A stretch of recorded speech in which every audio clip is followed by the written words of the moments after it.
Hey everyone, welcome to the reVillager podcast. I'm your host, Jasper Sircus. I am joined today by Ian MacKenzie. Ian MacKenzie is an old time friend of mine, actually, and we've had the pleasure of working together in a few different projects.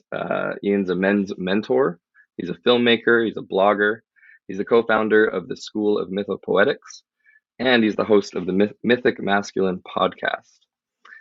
Ian is someone that has been living and experiencing and researching village for as long as I've known him, and he's someone I look up to in a lot of ways in this world, and really trying to find ways in which we can work together to bring village to other people and to our communities.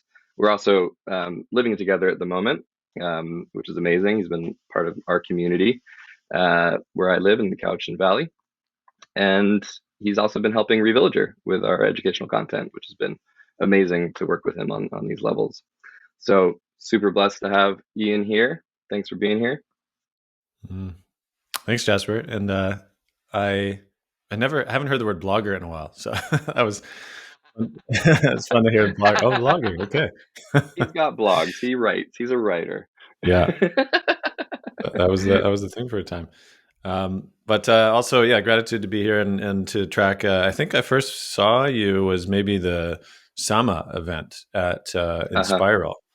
I believe it might have been the second or third Sama or something, right? Which was a sort of ritual dance within, evening of connection, revelry, community, things like that. So I very much saw you as well as an architect and a maestro of these, the spirit of community as well. So I was appreciated that. Appreciate that reflection for sure. Great. Well, we have a lot to dive into. One thing I really want to touch on first is that Ian's been working for 7 years on a documentary film, which is just getting ready to be released to the world. And it is about Tamera, the ecovillage in Portugal. And Tamera is very famous in the ecovillage world. They're doing incredible work. They've been going for decades. And Ian's spent a lot of time there. Obviously, he's built this incredible documentary around it. And the documentary is called The Village of Lovers. And so I'd love, Ian, you just to share a little bit about the Village of Lovers for our audience. Yeah, thanks. Happy to share on this journey that led me to Tamera and to the film, which ultimately, after many title changes, became The Village of Lovers. And, it does start with my entry into documentary film as, I would say, not so much as a artist per se, although I still, that can mean a lot of things, but more because I feel it was my activist side that felt early on that film was the most powerful way to shift consciousness as quickly as possible. That's really how I came to it. And so I understood film then as a tool, and in many ways like an alchemical tool to transmit certain ways of understanding or certain consciousnesses that could transmit and shift people en masse. And so early on, I had mentorship and collaborated with a Canadian filmmaker, Velcro Ripper, who very much is steeped in this way of applying film in his projects. And one in particular was a film that tracked the first year of the Occupy movement. He was already making a film at that point, sort of 12 years long, 3 different films that were meant to capture the zeitgeist of the times. The first one was Scared Sacred, which looked at he called it the ground zeros of the world, like places where really, mass calamity had happened and what was in the aftermath of that. Like what did people learn? Was there kind of some reviewer said like a silver lining on the end of a mushroom cloud, something like that, right? And it was a profound film, won a lot of awards, and then he followed that up with Fierce Light, When Spirit Meets Action, and this whole question of what if we all found this, I think it was what Gandhi called soul force, this sort of creative, like inspired and potent way to engage, right, with what the times are asking of us. And then the third film became, well, what if we all did that en masse? In some ways, I think tapping into the Thich Nhat Hanh quote, where he says, the next Buddha will be Sangha, right? The idea that it won't be a sort of specific, heroic savior, but it will be actually the collective waking up. And so Occupy Love was an example of diving into that understanding, or the somewhat of that lens applied to, in this case, this blooming forth, right, of this collective longing for a different world, a more beautiful world that Charles Eisenstein, who I met during that time, now has said, somewhat famously. And the other part of that is the more beautiful world our hearts know is possible. And so it's not to say the world itself. I mean, the world is beautiful and somewhere stirring in our hearts, right? We know the way that we live, the ongoing destruction of the biosphere, the unfolding wars that are raging at this moment, the sense of depression and disconnection, and all these familiar and sad ways that life could be much more beautiful, and yet it seems hard, right, to understand, well, what are we doing wrong, or what happened. And so for me, the whole filmmaking journey also was a way of trying to understand, like, what happened, like, how did we get here. I've also been blessed to study with a longtime teacher, Stephen Jenkinson, who a lot of folks may have heard of now. At the time when I first met him 10 years ago, he was relatively unknown. And he really began implanting in me this capacity to wonder. And he calls it disciplined wonder, not just like, gee whiz, but more like, how do you wonder with discipline? And apply that as a way to illuminate, how we got here and how it might be different, and really understand this resuscitation, or this skill of village mindedness. Actually, is how we approach it, village mindedness. And so, again, ultimately, I did another film project called Amplify Her, which looked at the rise of the feminine mostly through electronic music DJs and producers, women. That was also a comic, and it was quite a amazing thing. I helped instigate it and work on the film, but then I had a co-director, Nicole Sorkin, who also expanded it into this whole graphic novel series. And it was quite something.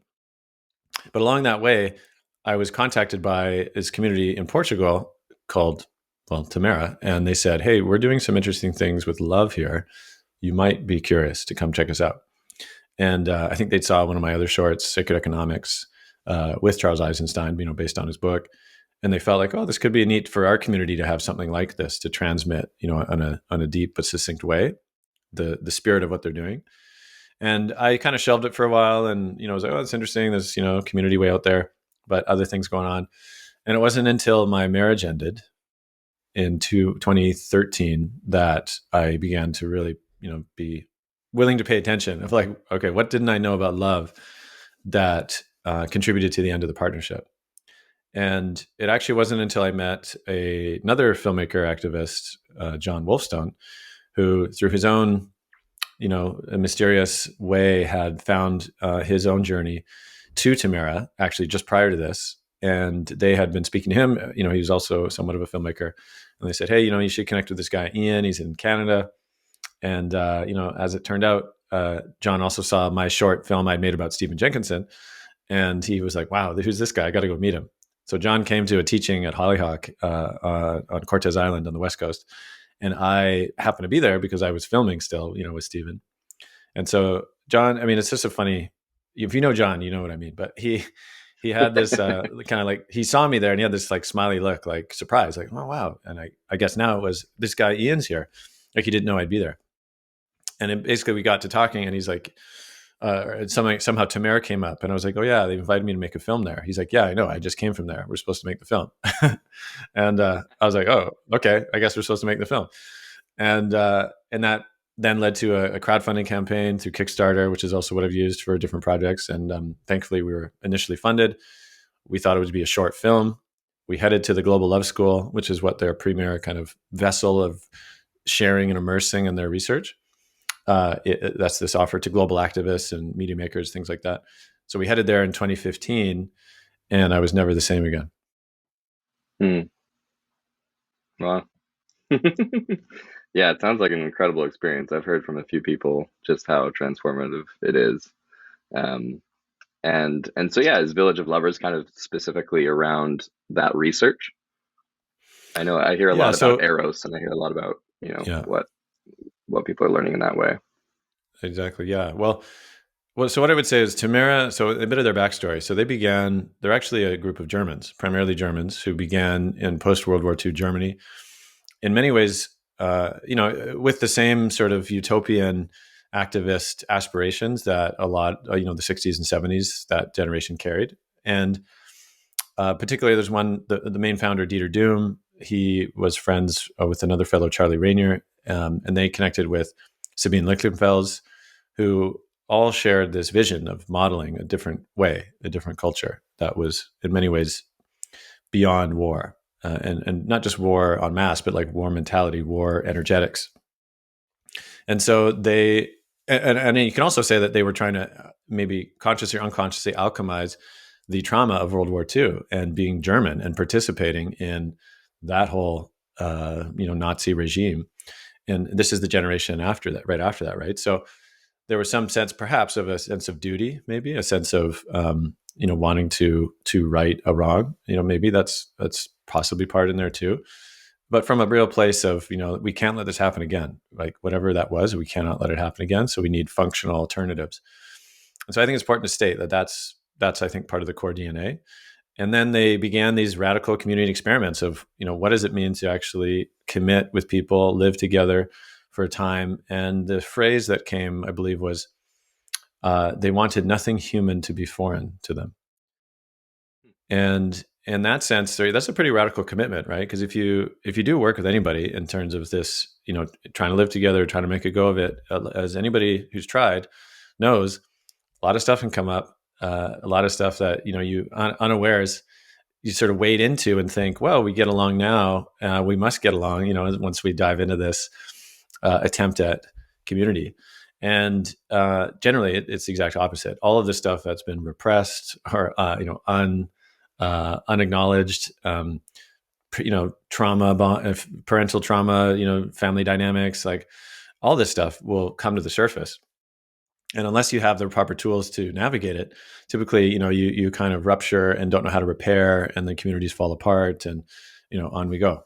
And so Tamera specifically, and to their credit, really centered these core areas of power, money, sex, to try to understand what would come up if they like centered the inquiry, but then committed to staying, right? That's like a huge piece. They then committed to staying. And so I think that's really how they were able to, what I call it is like crystallize the seed of something new and possible. And, I say new, but also ancient, right? Because this, you could call it this civilization experiment for humanity is actually a very recent undertaking, right? For absolutely most of, human history, we've lived in essentially smaller scale, intimate, tribal ways that were in concert with the rhythms of the land and had a certain sort of threshold of limitation to the depth of relationships you could carry, right? I think there's some number, I can't remember the fellow's name, right? It's like 150 or something, right? Is the amount of human relationships that one person can meaningfully tend. And that also kept a kind of limit on, that you didn't have to worry about everybody else or, with social media, thousands and millions of sort of possible, fragile connection. So I'll just say that is, in some ways, this is a remembering, and it also is a stretching forth to some kind of post-civilization just possibility, right? And so Tamera, they were doing all this stuff, and then they got into some, because of their radical approach to love and sexuality, like they kind of released all expectation around what relationships should look like, or in particular, like monogamous pair bonding, all that.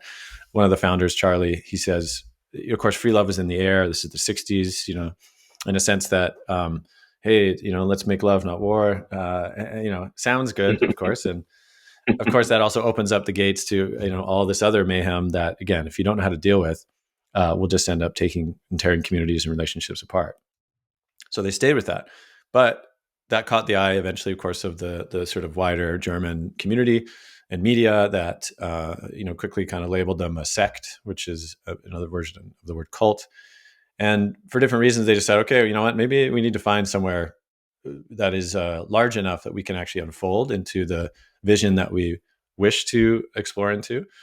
And at that point, the community separated. One stayed in Germany called Zeg, which is still there and thriving to this day. And then the rest went to Portugal and became Tamera. And so that's the lineage to where now the Tamera community is approximately 200 folks, intergenerational, and around, I think it was 180 hectares of land, which we document, in the film. And really, it's some kind of achievement of a different model and way. I call it almost a relational matrix of village that at once, when we arrived, was so familiar, and at other times like so foreign.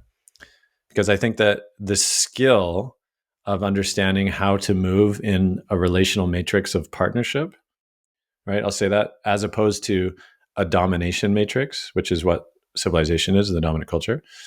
It's funny we call it the dominant culture, right? Because it's true. It's based on domination, subtle and overt domination. Go with the program or not, or there's consequence, right?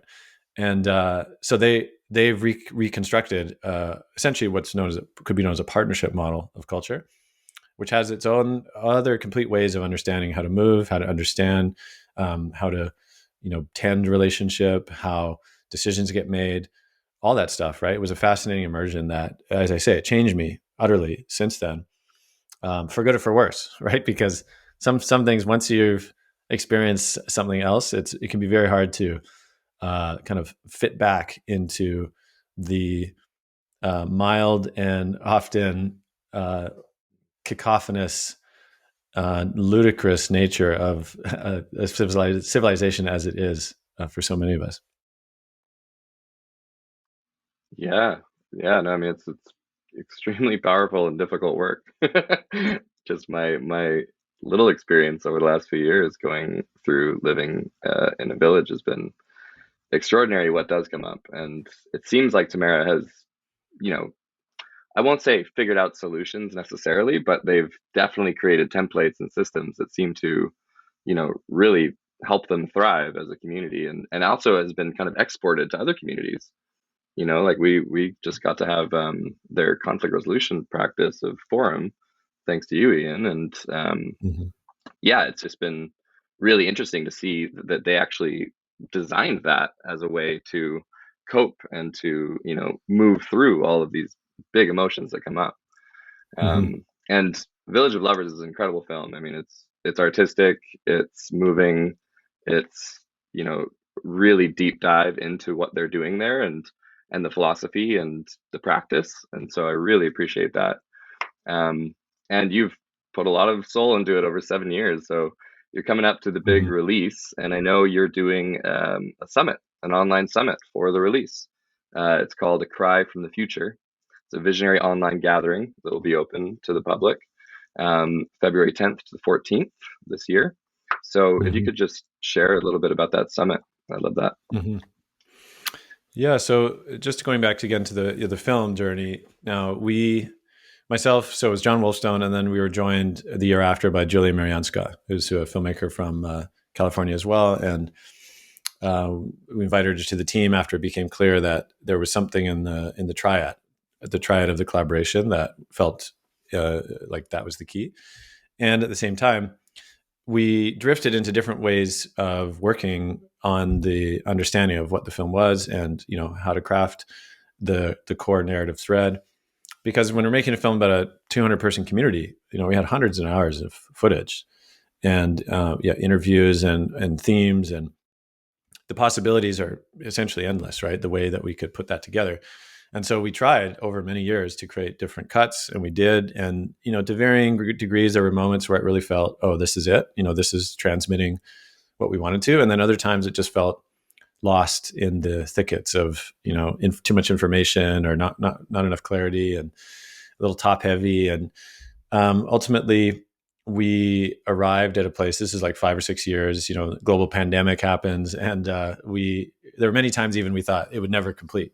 I remember sitting in the edit room just many times being like, "Is this ever going to finish?" Right? And we ended up having a mentor. His name was Mark Francis from the UK, as well. A veteran filmmaker, helped us a lot and sort of navigate really what the core theme was.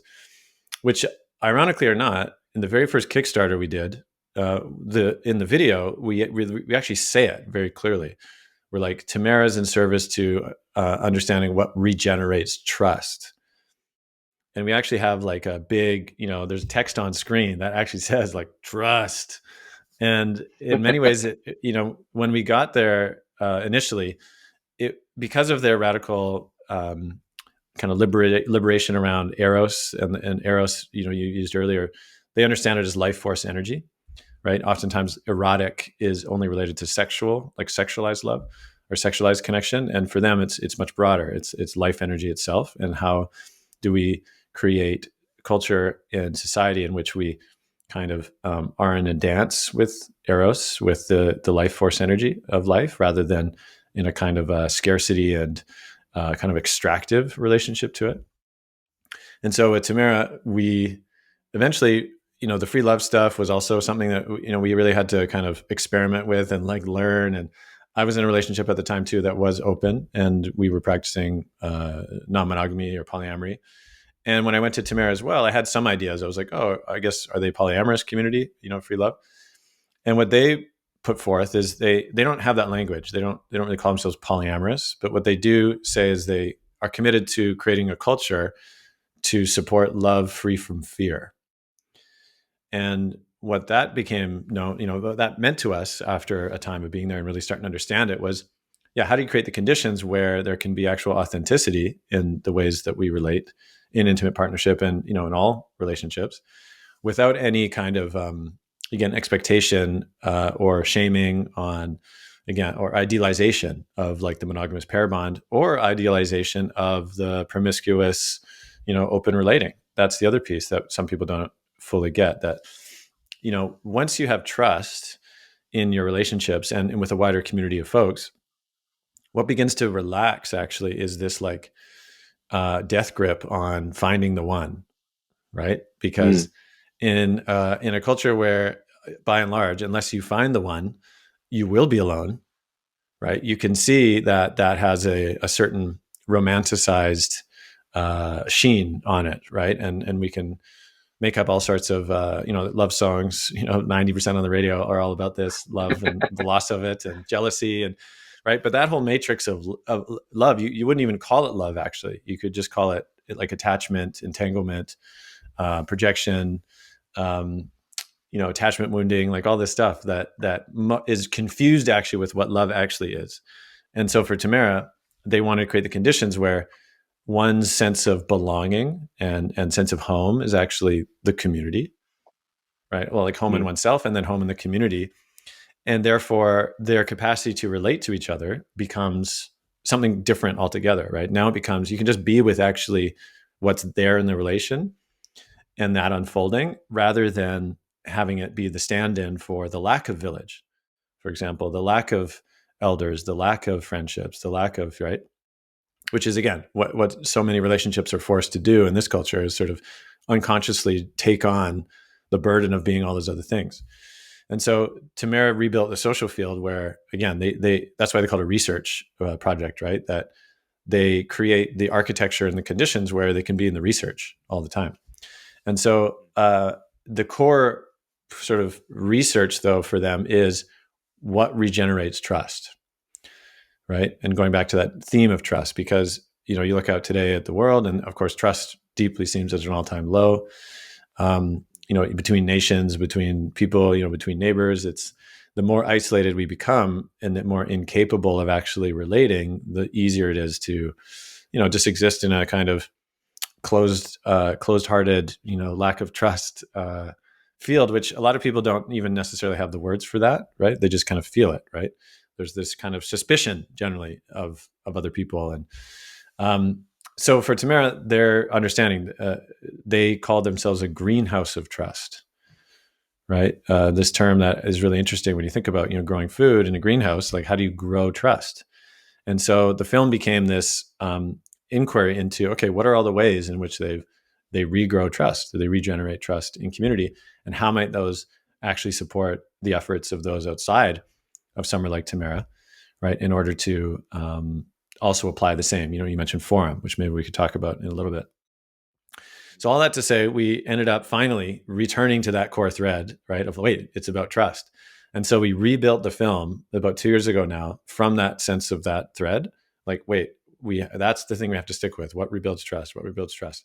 And then that allowed us to actually find that core thread of the theme of the film and guide it to completion. And so we've just toured this past year to many places all over the world. We've encouraged and seen others host community screenings, many places all over the world. Festivals, have picked up the film, many festivals. Won Best Erotic Film, I think, in 2 of them, which was interesting, which is cool. We didn't expect that. But and now we knew from the outset too, right? We actually promised we'd gift the film, right, as part of the Kickstarter ethos, and also the spirit of giving, really, of this offering to the global noosphere, right, is the term that encompasses the sphere of human thought and interaction. And we wanted to gift it and have people be able to feel that transmission and use it as a tool, also to galvanize support in their communities.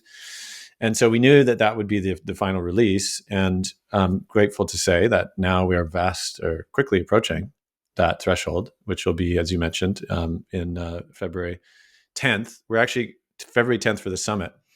We're going to release the film 3 days early so people can tune in and see the film as we lead up to the summit. And the summit was a way that we could bring a lot of folks together who are sort of speaking around these different themes as well, or really trying to solve, how do we make it through to a different way, a livable future, not just for humans, but for all of life. And so we've invited many folks some may recognize, Bayo Komolafe, Charles Eisenstein, Sophie Strand, Pat McCabe, Jamie Wheel, Adder Paris. And those are all the sort of outside guests. Outside meaning we also have Tamerans as well, like the co-founder of Tamera, Sabina Lichtenfels, and Benjamin von Mendelssohn. He's the co-founder of the Love School, has become a friend over the years. And so, yeah, we really wanted to kind of use the film as an initial catalyzer into these bigger conversations and invite other guests to come, and for the rest of us to come and tune in and feel inspired and catalyzed as well with, because I think we're all participating, not all of us, but of course, but I think we all should be participating in our own unique way into navigating these times. I think Buckminster Fuller used the term trim tabs, right? Trim tabs to kind of turn the ship away from the brink into a realm of imaginable possibility. And so this is meant to be in service to that. Beautiful. Yeah, something you shared there, about creating new culture, about creating this kind of village mindedness, and just the role that love and money play in that is so interesting, because it reminds me of Romeo and Juliet, right? It's kind of seen in Western culture as the ultimate love story, and Shakespeare was pointing out in that play that kind of love was extremely immature and kind of stupid. Like, they end up killing each other, killing themselves for each other. But yet it's heralded as like, oh my God, it's so amazing. People are so in love and they're so willing to, die for that.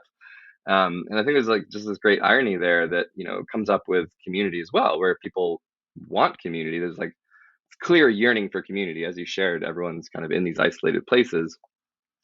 And the work it takes to rebuild trust is massive, because a lot of it will take place inside of ourselves, healing the traumas and such that disconnected us from trust of others and relational being. And then there's that sense of belonging. Like, everyone wants to belong. That's so core in our human DNA. And yet we're in this kind of interesting polarized culture where everyone feels like they're attacking each other. And so that dominance culture, rears its head quite clearly in what we're seeing now in politics and media and all of that. So with your time in Tamera, what were kind of the central takeaways? I mean, you said it changed your life. What was life like before that? And what was it that you saw there that was just a clear, indicator of the challenges of trust building and community? And then maybe some of the solutions or ways and practices that they work with that, maybe that's the time to talk about forum as well. But I'm curious what your pivotal learnings were in all of that. Well, I think one of the main ones really was the community is a choice, right? It's a choice that you make over and over again. And in that sense, it's not so much about a place, right? It's not so much about the potlucks, right? Or the the events and things that people participate in per se. It's like that comes after. But there's a choice that one has to make continually to be a communitarian. And that is not automatic. Like for most people who didn't grow up that way in a relational based culture, that's actually not. It's not suddenly right there. Right? It has to be taught. It has to be learned. It has to be modeled. And that's what I saw modeled again and again and again.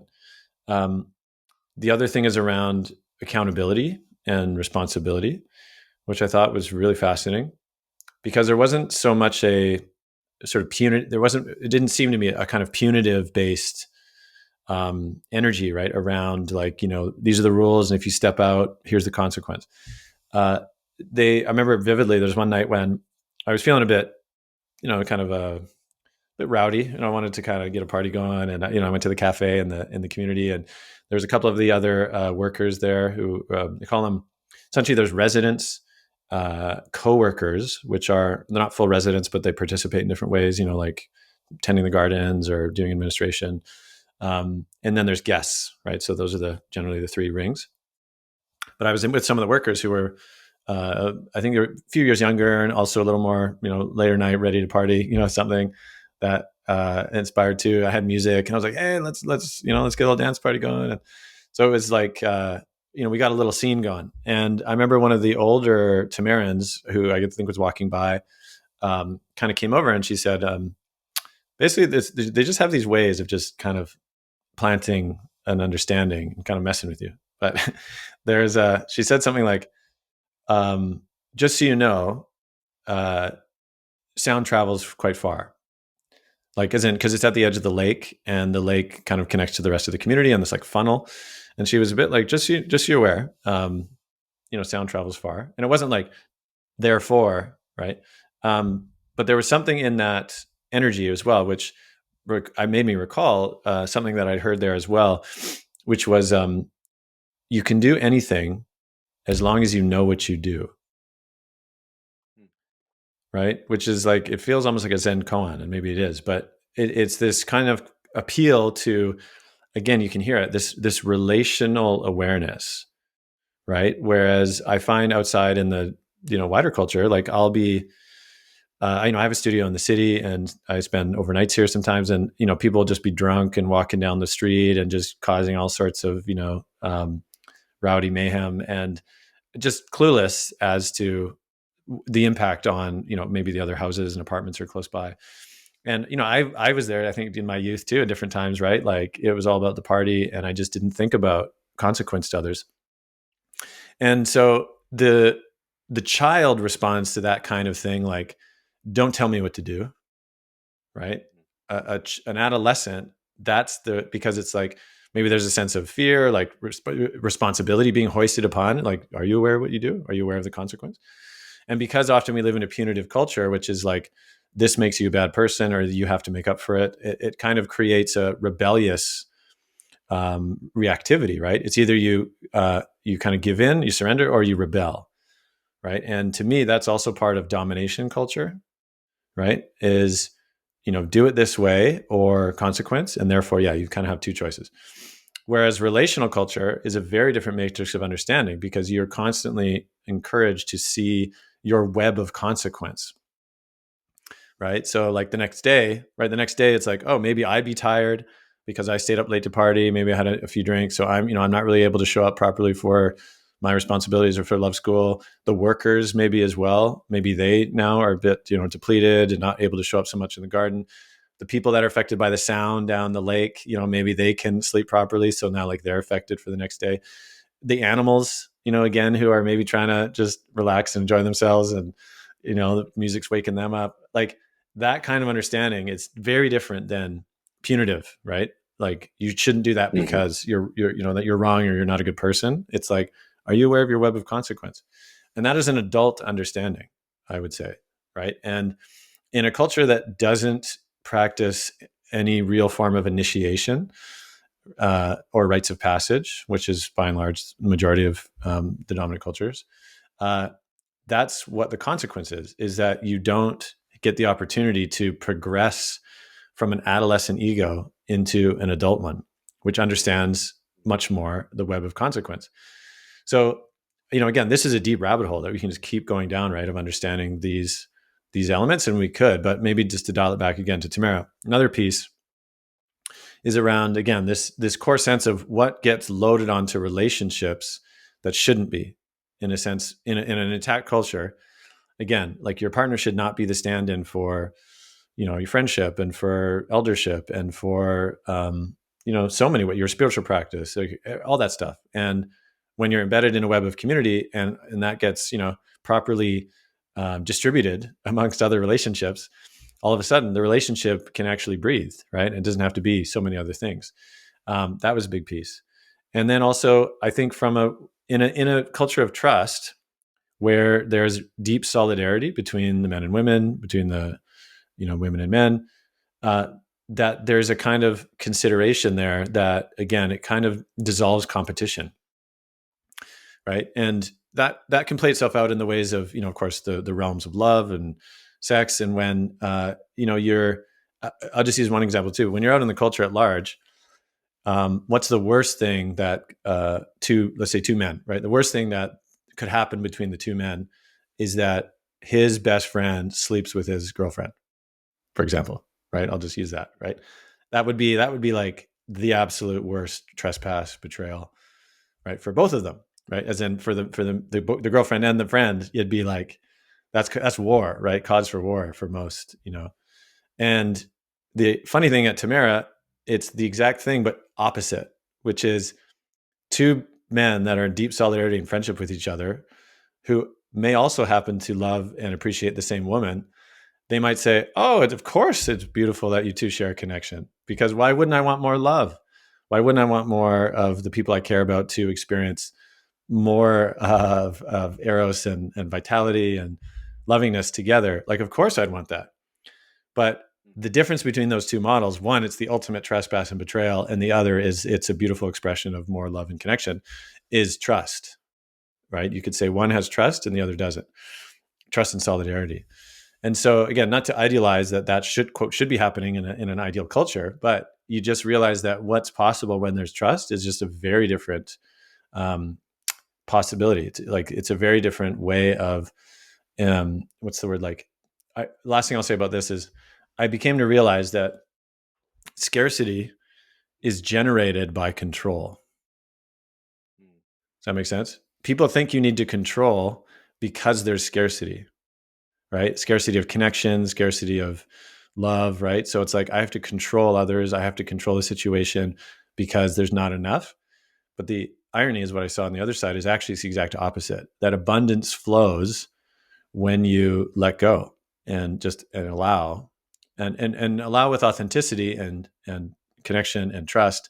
True abundance arrives. There was never a time in the community where I felt like I had nobody to go, hey, I would love some time, a conversation. I would love physical touch that was nourishing, right? There was never a time I couldn't go somewhere to a trusted ally there. And they'd be like, generally, sure. Yeah. Okay. Of course. Or, maybe not. But then there was another I could go to, right? And say, oh, I'd love a bit of contact now. So that sense to me was it was completely deprogramming, right? To what I understood the behaviors that we see in the dominant culture, and why they're there, not to shame people for them, but like, oh, I understand why they're there. They're actually somewhat intelligent responses to a culture of scarcity, because we've actually forgotten what generates abundance. Right. Yeah, I mean, that in itself is like a Zen koan. It's the paradox of infinite versus, finite. And yeah, just the ways that we hold on and, ownership is a great example. Ownership of land, ownership of people. It's a big piece of what brings us this like sense of security. But as you said, it's kind of an adolescent sense of security, because it's not security in ourselves. It's security in if the external world, does what I want it to and it's under control, then I'm secure. But as we know, the world is never under control, and it's never really fully secure. Yeah, and This something you last thing to brought say up. around this, though, yeah, I just want to give an example too around, again, so this is where the realm of the lover, and I say that more like an archetypal sense, and courtship becomes really important, because if you look to land in the sense that land has been cultivated, right, in the Industrial Revolution, and really that's been a pivot point, understood, right, if you historically speaking, that generally with hunter nomad societies that move around with the seasons and only kind of take and cultivate what they need. Um, there's a conversation I had with a local Cowichan fellow, Jared Quistena Khan, and he talked about how in their culture, like surplus is like blasphemous.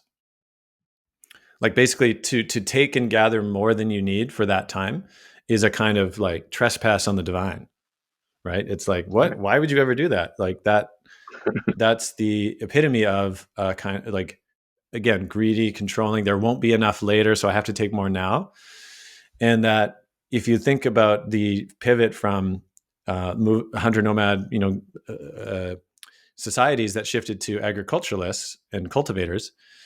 Now, the irony is that the move was made, likely for some ways to understand it, as it would generate more food, right? When you cultivate the land, quote, I put that in quotations, it generates more food that you can control the production of, right? Now, when you can do that, suddenly you've got surplus, right? It's like, oh, now we can store the surplus, right? Now we can essentially develop a society that has multi tiers of civilization, because it can support, in quotations, more than just what we need to keep us at a sustainable level. And now we need people to manage the surplus and then to finance off of it and da da da. So you can see the generations now of essentially civilization from that initial, you could call it boon, like achievement of surplus, or you could call it the trespass of surplus from that initial trespass. And so from Mm-hmm. there, now again, irony or not, it's like in, let's say, 10,000 years, and especially over the last 500 years, the biosphere is buckling under essentially mismanagement, right? And overtaking, and not being in actually a relationship of courtship, of deep lovership with the earth. And that's the difference between like industrial agriculture and permaculture, for example, right? Is that the spirit of that ethos is completely different. One is a relational matrix of understanding with the earth. How does the earth want to move? How do the relationships want to mutually support each other? And then abundance naturally flowers.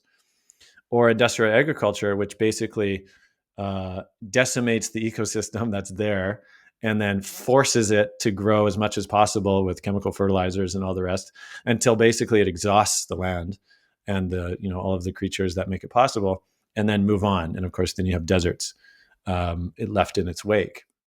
And so again, you can really see those two models in action, right? This relationship between what creates abundance and what creates scarcity. And this runs through so many ways of understanding how we got where we are. Yeah, 100%. Yeah, something I'm really interested in is, you're speaking to the web of consequence and the kind of journey from this hyper individualism, which most of us, grew up within, and that's our programming, do what we need to serve ourselves. And then moving towards this kind of relational matrix, as you said, to thinking about consequence, the web of relationship and how things affect each other. And then there's these trespasses that happen in trust, and I'm curious, how do they deal with the trespass of trust? Because people are coming from an individual level, and they are going to feel the trespass. I mean, even if in their mind it sounds great that we would share our relationships equally, and there's enough love. Obviously, somatically and like in deep unconscious trauma, we're going to feel betrayal. We're going to feel disconnected. We're going to feel alone when these things play out. And I'm curious, what does it actually look like for um, rebuilding trust, or not letting that fissure the community or the people, and with that too, how does leadership work in Tamera? So I'll answer the first question, I think, which again, I should say up front too, I visited 4 times over 5 years, and each time generally a few weeks, and the last time I think up to a month. And then, of course, I've studied the material that we've gathered for many, many years, been in conversation with Tamerans and the research they've done. And, so I know a fair amount, and I don't know all the inner workings of the community. We have a series we want to do alongside the film, because usually after film screenings, we'll get people that'll ask certain things with a kind of specificity that, again, we can't really speak on behalf of Tamera. But we want to do a series called Ask a Tameran, where we just like gather questions and then hand it over to them, and they kind of record these specific responses for people, because some of the similar questions do come up. So this is around, for example, leadership. Like, I know that they do have like nesting councils of different pods within the community, right? And they, I'm sure, use different social technologies like a council space, which is like a ritual space for communication. But a big one, of course, is Forum, which has now been named Byte Prior. And Forum, again, was developed in, I think, an early way to respond to the need to recognize that lots of things would be moving in the community. And unless they created a centralized space in order to kind of uncover what was going on for each other, that often it would create and break trust within the community. There's a phrase called whispering in the bushes. And it basically means, kind of gossiping, right? Gossiping on the edges, because there wasn't a space where it could properly be brought to the center. And so Forum was developed in one way to respond to this. And how it works is, the community circles up. Generally, there's 2 facilitators. And one at a time, folks are invited to come in and just share their process, right? What that looks like. They call it a performance, which can sound almost like, oh, they're faking, like it's a performance. But for them, it's more to play with the identification that they have with whatever's, somebody's story at the time. And again, in that sense, identification means, when you're so convinced about your story about something that you can't like separate yourself from it.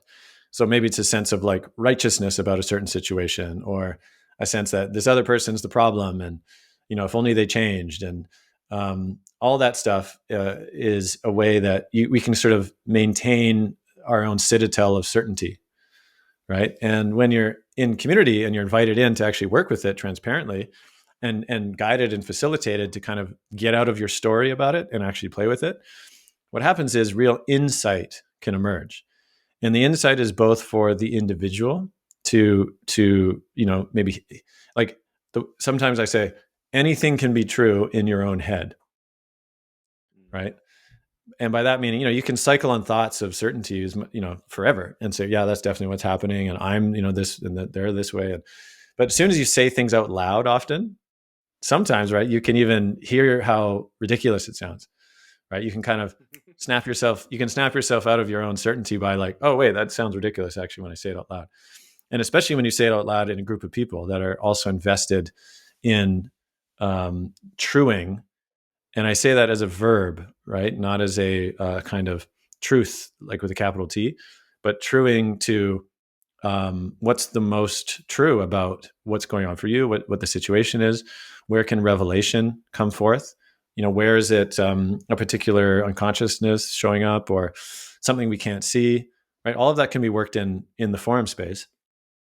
And then from there, as the person steps out afterwards, the community will come in and give mirrors, right? Which is where you can sort of see how you showed up, right? And they're not like judged, like that was good, that was bad, but it's more like, oh, I was moved by this part of the performance. I was really touched by that. Or, I'm curious, I didn't hear anything about this part of the story or this person, and that element. So I'm, maybe there's more insight there, for next time to open that part up.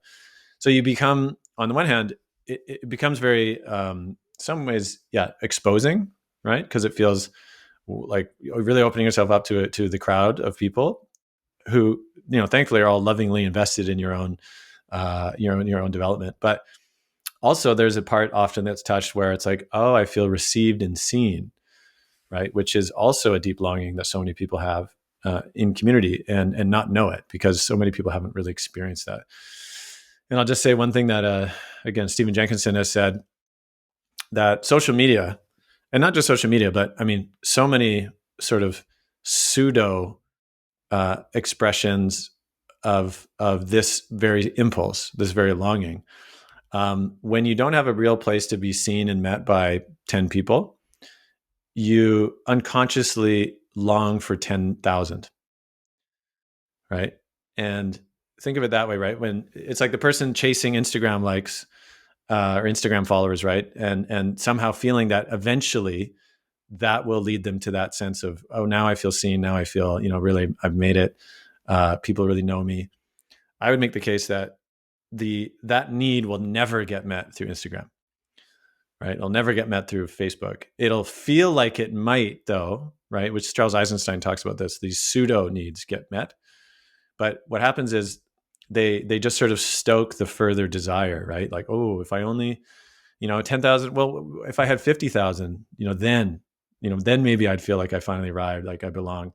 When actually 10 people in a circle, in 2 hours together in a ritual way, can hit that deep sense of longing much more than 10,000 likes ever will. Yeah, that reminds me of reVillager. We talk about social media is like the Splenda of social connection. It's this fake but super sweet, super on point moment of your dopamine hit. social Yeah, after connection. dopamine hit. Yeah.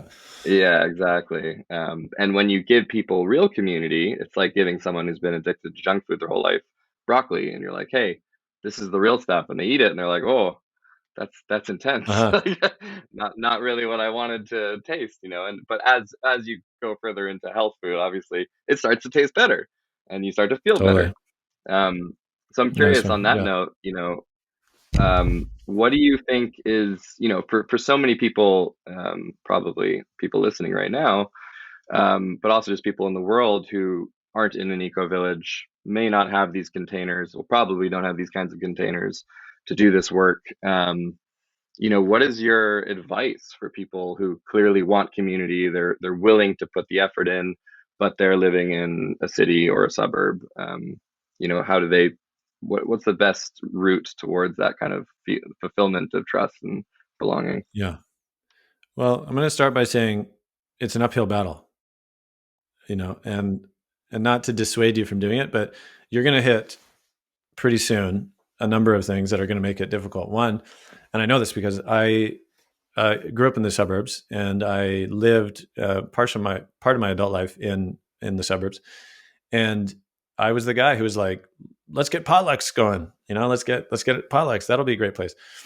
And to some extent, it was, but ultimately, this is again what Charles Eisenstein talks about. He says, ultimately, you come up against this recognition that we don't need each other, right? And I say that meaning you can exist pretty much on your own in isolation, or like in your nuclear unit, pretty okay. And I say okay in quotations, right? But because I contrast this to a time when in village, and if you were not living in village, you were in a desperate situation, right? Like the worst thing was to get cast out, because it meant basically certain death, because you had to rely on each other to gather food, to navigate the weather patterns, to come together to build shelter, like all these ways in which you needed each other. You had to, right? It was not an option. And so what industrial civilization has done is created this like really interesting, bizarre time when you can actually live alone and, quote, pay everybody else to do things for you. Right? Maybe the epitome is like, using Amazon to deliver what you need by drone, right? and calling that an achievement, a pinnacle achievement. And I read some article somewhere, it was also Amazon, I think, in Whole Foods, and they had these stores that there was no clerks. You could just go in, like I think even scan your thumbprint or something, right? If it was hooked up to the Amazon database, and purchase things. And essentially, some commentators said about it, with like, oh, so you've basically removed the human entirely. And the human, because the human is the problem. Like that's what technology constantly posits over and over again, right? Like, oh, the issue is lack of efficiency because of humans. So how do we make it more efficient by getting rid of the humanness over and over and over again? You think of a Costco, right? Like it's all about volume and speed and efficiency, versus the local, meat market or grocery store where you can talk to the clerks. There's a different energy there. So I don't want to idealize, but I just want to say that that's the mantra of the dominant culture, right? And so it's given this moment, this capacity to essentially live and not need other people. And of course, then that's why we see the rise in depression and the rise of disconnection and the lack of trust. Again, all the things we talked about. So just know that it's kind of hard to really kick off the willingness. The other piece is because economically, a lot of people have to keep working to survive, right? So they don't actually have a lot of free time to quote village when it's an option, right? When it's more of a lifestyle choice. So I'll just say all that because you'll bump into that, and it'll feel discouraging because you might be like, why aren't people caring about this more, right? Or maybe people did and then they drop off, and it's often the economic incentive is actually a really important one to figure out, right? If you're coming together with other people, how can you make it work so it actually maybe not provides economically necessarily, but actually supports some of the costs that they have, right? So if it's like, they're paying for childcare or something, it's like, okay, how do we, share our kids? And so we don't have to childcare, but we also make village. Yeah. How do we share meals in a way where I don't have to go buy a meal, and make it, I can eat with my village conspirators. All these different ways in which we can start to, tend these certain needs. So it takes a bit of the economic pressure off. I think that's an important part of the incentive, just given the times we're in. And then again, there's other ways though to essentially deepen in trust in different ways.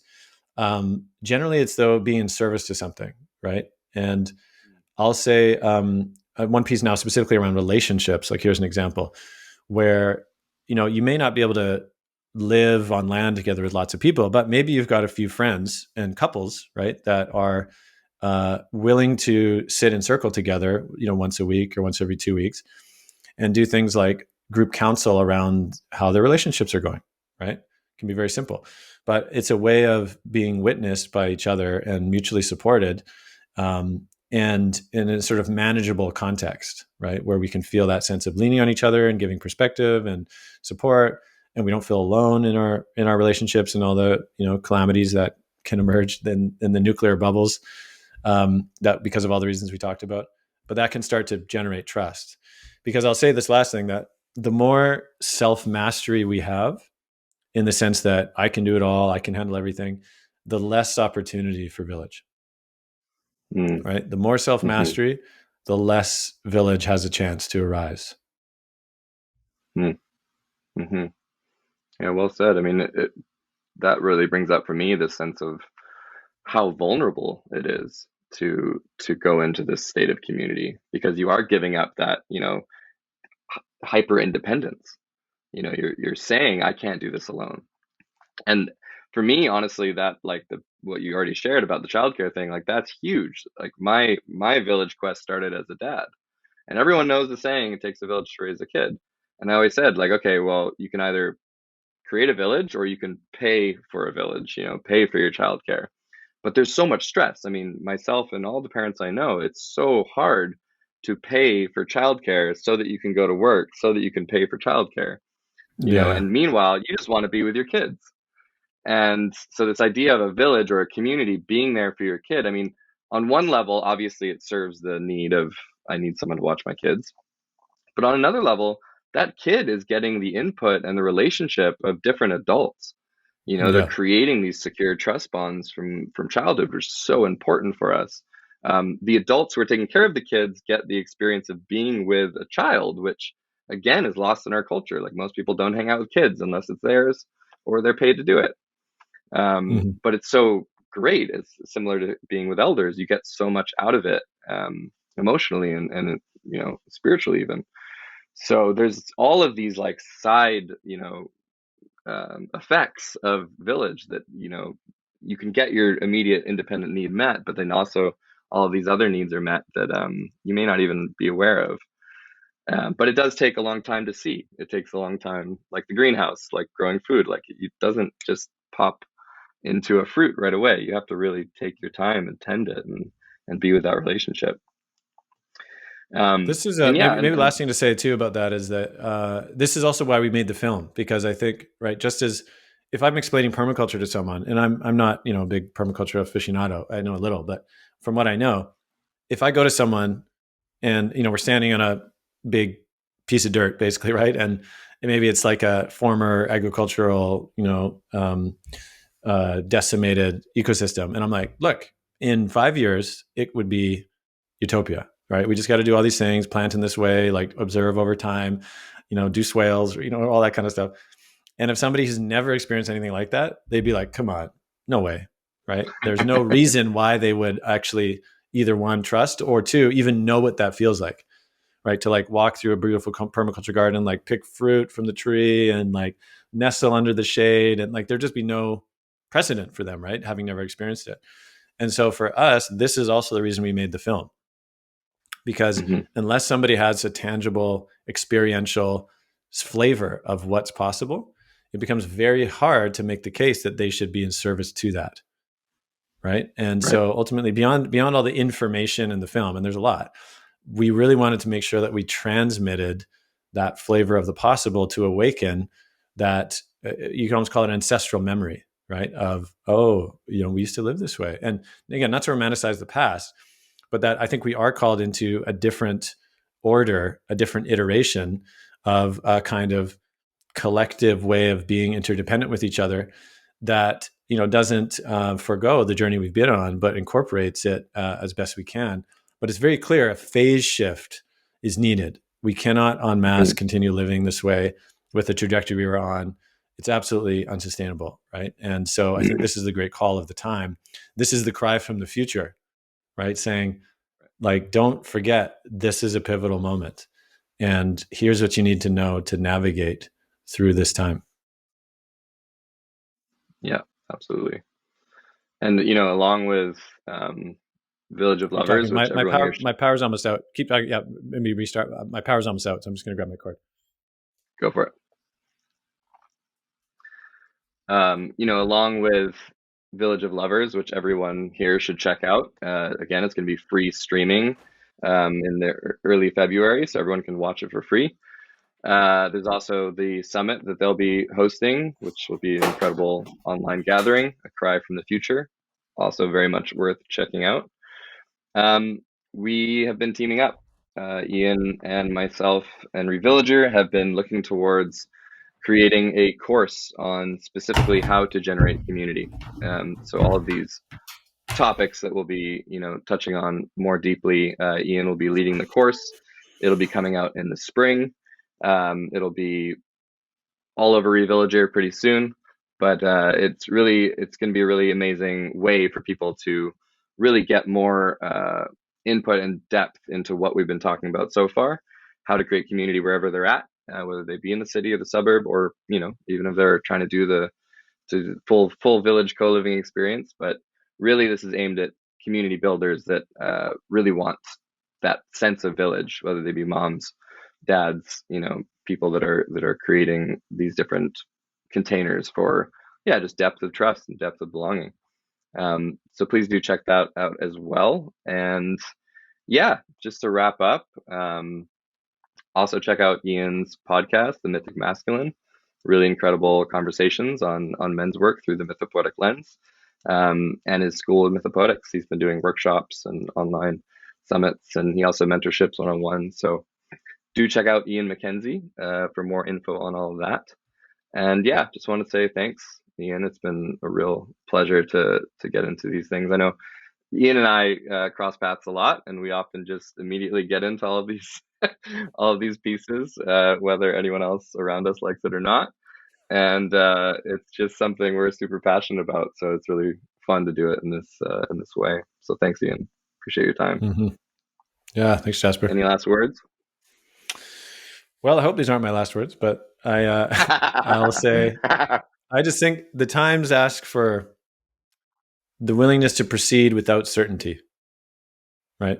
This is Stephen Jenkinson once again. He said, if we knew for sure we would make it, then saying yes would be easy, right? It would be like, oh, of course, because we can tell, we know. But the times now are so uncertain that an adult needs to proceed not being clear that it's even possible. And that's just the moment we're in. And so basically to collapse, and say, well, what's the point? And I mean, again, the future is asking us to step up now. And we don't have the luxury of saying, well, it's too hard, right? No, it's just too hard, because we're also on the receiving end of every generation that came before us, right? Who said, we're going to keep going because we might exist someday.